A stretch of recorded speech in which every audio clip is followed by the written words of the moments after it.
semua sendi-sendi kehidupan seluruh dunia, dan Indonesia salah satunya. Aspek ekonomi negara dan masyarakat luas merupakan salah satu sendi yang paling tak imbas. Hal itu berdampak buruk terhadap semua aspek lain, termasuk dalam rangka memenuhi hak-hak akan keadilan hukum.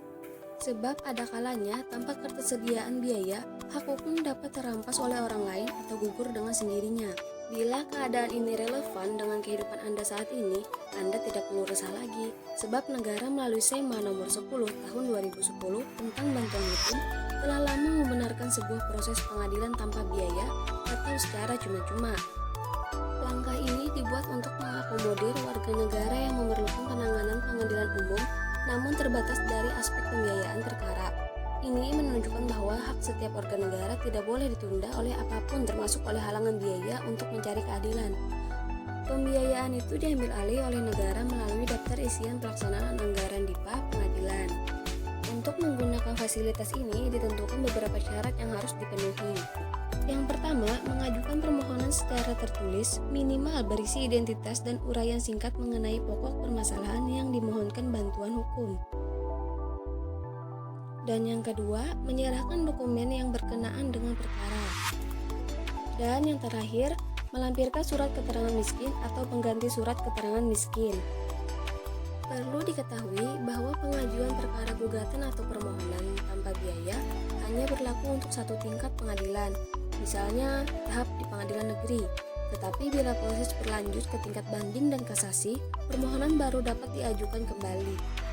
Itu artinya setiap warga negara berhak mendapat akses peradilan dari tingkat pertama hingga akhir tanpa biaya, tentu dengan memenuhi beberapa syarat yang dapat diurus. Bila Anda atau siapa saja merasa kesulitan untuk mendapatkan hak-hak tersebut di atas, Anda dapat mendatangi kantor hukum di mana saja untuk mendapatkan bantuan hukum. Dalam Peraturan Pemerintah Nomor 83 Tahun 2008 tentang persyaratan dan tata cara pemberian bantuan hukum secara cuma-cuma diuraikan sangat lengkap, termasuk kewajiban advokat memberikan bantuan hukum kepada masyarakat tertentu secara cuma-cuma.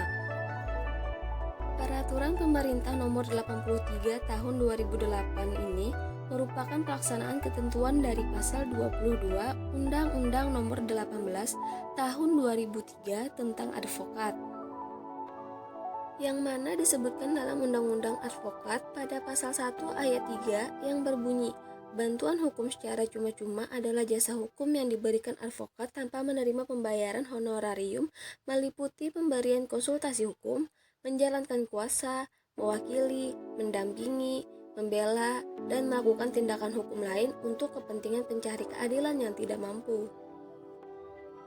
Dan dipertegas lagi pada pasal 12 ayat 1 dalam Undang-Undang Advokat yang berbunyi, advokat dilarang menolak permohonan bantuan hukum secara cuma-cuma. Dan juga pada ayat 2 pada pasal 12 tadi, diatur hal yang dapat dilakukan pemohon bila advokat lalai akan tugasnya, yakni dalam hal terjadi penolakan permohonan pemberian bantuan hukum, sebagaimana dimaksud pada ayat 1, pemohon dapat mengajukan keberatan kepada organisasi advokat atau lembaga bantuan hukum yang bersangkutan. Alhamdulillah sudah selesai penjelasan dari saya, dan jangan lupa like dan komennya ya teman-teman.